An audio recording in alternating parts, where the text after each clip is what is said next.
असम के chief minister यात्रा के अगेंस्ट कर रहे हैं। सबसे पहले इससे यात्रा का फायदा हो रहा है। जो पब्लिसिटी हमें शायद नहीं मिलती वो असम के चीफ मिनिस्टर और शायद उनके पीछे अमित शाह हमारी मदद कर रहे हैं, तो उससे तो हमारा फायदा ही फायदा है। राहुल जी मंदिर जाना चाहते हैं, उनको क्यों रोक रहे हैं? রাহুল জি স্টুডেন্ট से बात करना चाहते हैं, उनको क्यों रोक रहे हैं? আজ আসামের হাজোয় সাংবাদিক সম্মেলন করলেন রাহুল গান্ধী। রাহুল গান্ধীর দাবি, অমিত শাহ নির্দেশে আসামের মুখ্যমন্ত্রী ভারত জোড়ো নে যাত্রায় প্রতিবন্ধকতা সৃষ্টি করে যাত্রার জৌলুস বাড়িয়ে দিয়েছেন। বলতে দ্বিধা নেই, অমিত শাহ হিমন্ত আমাকে পরোক্ষভাবে সহযোগিতা করছেন মন্তব্য করলেন রাহুল গান্ধী। রাহুল গান্ধীর মতে ভারত জোড়ো নে যাত্রার প্রচার চালানোর প্রয়োজনই হচ্ছে না, কারণ আসামের মুখ্যমন্ত্রী যে প্রতিবন্ধকতা সৃষ্টি করছেন এতে যাত্রার উপকার হচ্ছে। অঘোষিতভাবে যাত্রার প্রচারের দায়িত্ব সামলাচ্ছেন মুখ্যমন্ত্রী হিমন্ত বিশ্ব শর্মা। তিনি পরে অবশ্য ক্ষোভের সুরে বলেন, প্রতিবন্ধকতা নিয়ে আর কি বলবো, নিশ্চয়ই আসামের মানুষ দেখতে পাচ্ছেন। গতকাল নগাঁওয়ে মন্দিরেও ঢুকতে দেওয়া হয়নি। আজ আসামের যাত্রা পূর্ণ রূপ পেয়েছে। গুয়াহাটিতে পুলিশের বাদানুবাদ ঘিরে উত্তপ্ত পরিস্থিতি সৃষ্টির পর হাজোয় সাংবাদিক সম্মেলন করে এমনটাই দাবি করলেন কংগ্রেসের ওয়েনারের সাংসদ রাহুল গান্ধী। তার মতে ন্যায়ের যে বার্তা তিনি পৌঁছাতে চেয়েছিলেন সেই বার্তা মানুষের কাছে পৌঁছে যাচ্ছে। एक्चुअली ये जो असम के चीफ मिनिस्टर यात्रा के अगेंस्ट कर रहे हैं, सबसे पहले इससे यात्रा का फायदा हो रहा है। जो पब्लिसिटी हमें शायद नहीं मिलती वो असम के चीफ मिनिस्टर और शायद उनके पीछे अमित शाह हमारी मदद कर रहे हैं, तो उससे तो हमारा फायदा ही फायदा है। और मेन इशू आज असम में यात्रा बन गया है। ठीक है, রাহুল গান্ধী বলেন, সবাইকে মিছিল করতে দেওয়া হচ্ছে, বজরং দলের শোভাযাত্রায়ও ট্রাফিক সমস্যা হচ্ছে। ট্রাফিক সমস্যা করছে নাকি শুধুমাত্র নিয়ে যাত্রা? রাহুল বলেন, আমাকে পড়ুয়াদের সঙ্গে কথা বলতে দেওয়া হচ্ছে না, মন্দিরে পুজো করতে দেওয়া হচ্ছে না। তিনি এও বলেন, আমি তো হিমন্ত বিশ্ব শর্মার বিরুদ্ধে প্রতিবাদ করতে আসামে আসিনি, আমি তো সারা দেশে মূল্য বৃদ্ধি, বেকারত্ব এবং সিন্ডিকেট রাজের অন্যায়ের বিরুদ্ধে সাধারণ মানুষের কাছে ন্যায়ের বার্তা পৌঁছাতে এসেছি বলে মন্তব্য করলেন Rahul Gandhi. Everything is okay. तो हमने भारत जोड़ो न्याय यात्रा शुरू की, मणिपुर में शुरू की मैसेज देने के लिए। मणिपुर जल रहा है, प्रधानमंत्री वहां गए नहीं।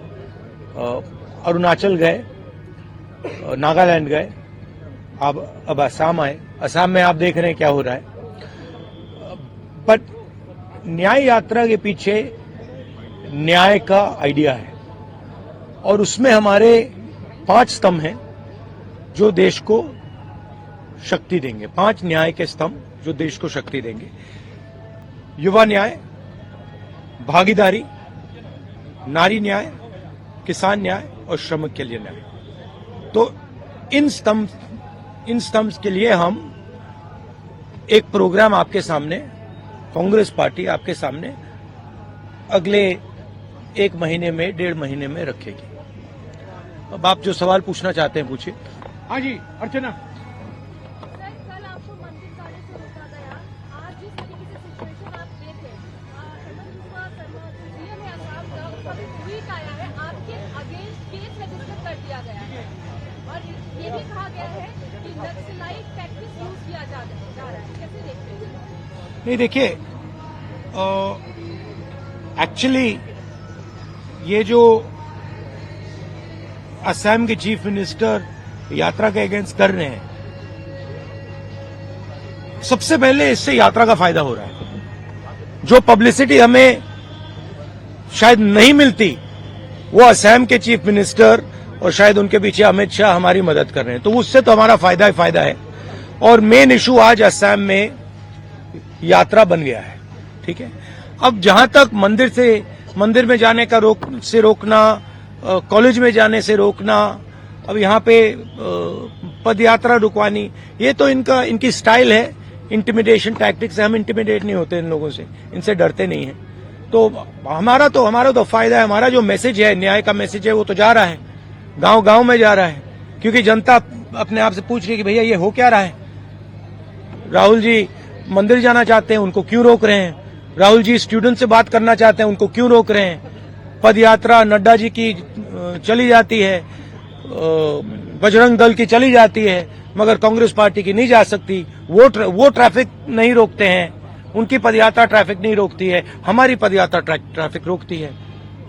तो क्लियर है विपक्ष की लड़ाई कौन लड़ रहा है, कांग्रेस लड़ रही है, हमारे जो पार्टनर पार्टीज हैं वो लड़ रहे हैं। तो वो क्लैरिटी तो बहुत मतलब सब लोगों के सामने आ रही है।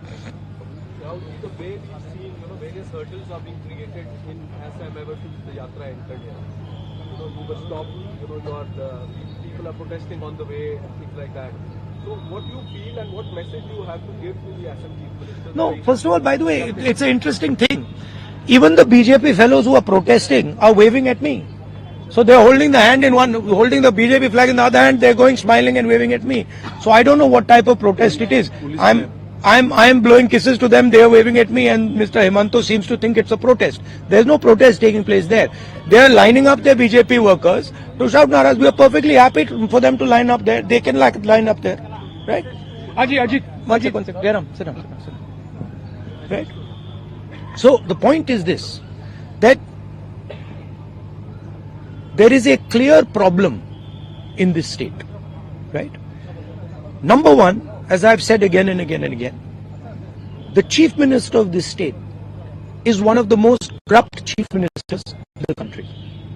Second, whenever I'm moving around this state, pretty much everybody is saying to me, massive unemployment, massive corruption, massive price rise, farmers are struggling. The Minister of this state is one of the most corrupt Chief Ministers in the country.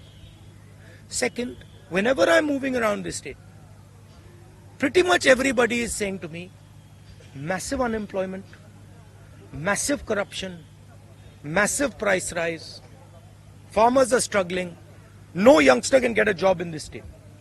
So that is the situation, and that's what we are raising. And we are being very successful at it.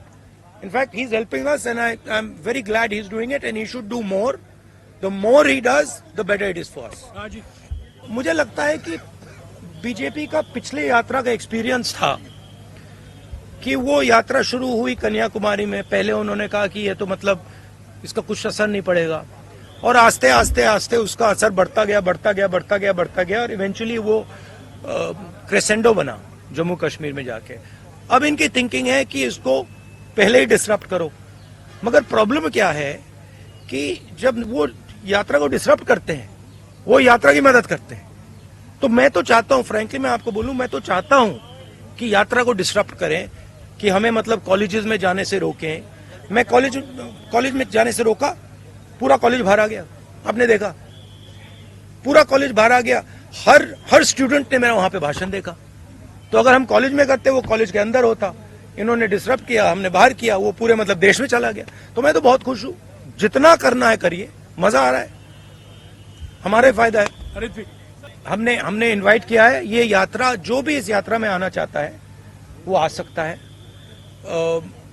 हमारे India partners तो हम सब ने invite किए, मैंने invite किए हैं, Congress press ने इनवाइट किया, एंड हमें बहुत अच्छा लगेगा अगर हमारे पार्टनर्स हमारे साथ आए। और बिल्कुल मतलब इनविटेशन है, दरवाजा खुला है। जयनेंद्र राहुल जी, कल अयोध्या में नहीं, देखिए ये ऐसी कोई बात नहीं है कि लहर है, ऐसी कोई बात नहीं है। मैंने आपको उस दिन भी बताया, ये बीजेपी का एक पॉलिटिकल प्रोग्राम है। इसमें उन्होंने नरेंद्र मोदी जी ने वहां पे मतलब पूरा फंक्शन किया, शो किया, वो सब ठीक है, अच्छी बात है, मगर हमारी क्लैरिटी है, हमारा क्या प्रोग्राम है। हमने आपसे बोला पांच न्याय देश को मजबूत बनाने के लिए, ये हमारा प्लान है और ये हम आपके सामने रखेंगे। नहीं, अटैक नहीं करने की कोशिश करते, और अगर करें भी मुझे कोई फर्क नहीं पड़ता।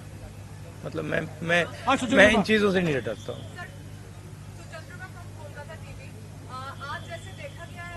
मैं आपको एक बात बताता हूँ, मैं इंटिमिडेट नहीं होता हूँ। कुछ भी करो, गाली दो, डिस्टर्ब करो, मारो पीटो, मैं इंटिमिडेट नहीं होता हूँ। मैं जो मेरी सच्चाई है उसके लिए मैं लड़ता हूँ, और पूरी दुनिया दूसरी साइड खड़े हो जाए, मुझे कोई फर्क नहीं पड़ता। जिस बात के लिए मैं लड़ता हूँ, जिस विचारधारा के लिए मैं लड़ता हूँ, एक बार मैंने मन बना लिया तो मैं इंटिमिडेट नहीं होता। वे जो हमारा सीट नेगोशिएशन है वो चल रहा है, उसका रिजल्ट आएगा, कंक्लूजन आएगा, उसके बारे में मैं यहाँ कमेंट नहीं करना चाहता हूँ। बट हमारा ममता जी के साथ मेरा पर्सनल और पार्टी का बहुत अच्छा रिश्ता है। हाँ, थोड़ा थोड़ा होता रहता है, कभी कोई उनका कोई बोल देता है, हमारा कोई बोल देता है। These are natural things, these are not things that are going to disrupt anything. Afrida. No, as I said to you, we are of course not going to release our blueprint here, but we have 5 concepts of justice, and each one of those concepts of justice will have a proposal, an idea, a program behind them, and we will be putting these across to the people of India over the next few months. I think one of the things that is very important, as I've said again and again, is the idea that power needs to be shared equitably. तो जैसे मैंने OBC census की बात की है कि देश में 50% ओबीसी हैं, 15% दलित हैं, तकरीबन 12% आदिवासी हैं, बाकी लोग हैं। इनको सिस्टम में भागीदारी नहीं मिलती है। मैंने उदाहरण दिया कि गवर्नमेंट ऑफ इंडिया में 90 में से 3 ओबीसी वर्ग के लोग हैं। तो भागीदारी बहुत जरूरी चीज है हमारे लिए, और उस पर हमारा स्पेशल फोकस रहेगा। महिलाओं,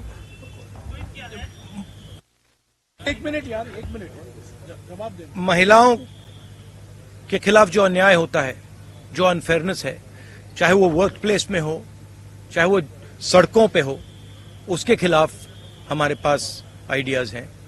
युवाओं के सामने जो बेरोजगारी है, उसको हल करने के लिए हमारे आइडियाज हैं। तो वो थोड़ा डिटेल में हम आपको अगले महीने में कांग्रेस पार्टी आपको बताएगी। সংবাদ এই পর্যন্তই, ফিরছি পরবর্তী অন্যান্য আপডেট নিয়ে। ধন্যবাদ।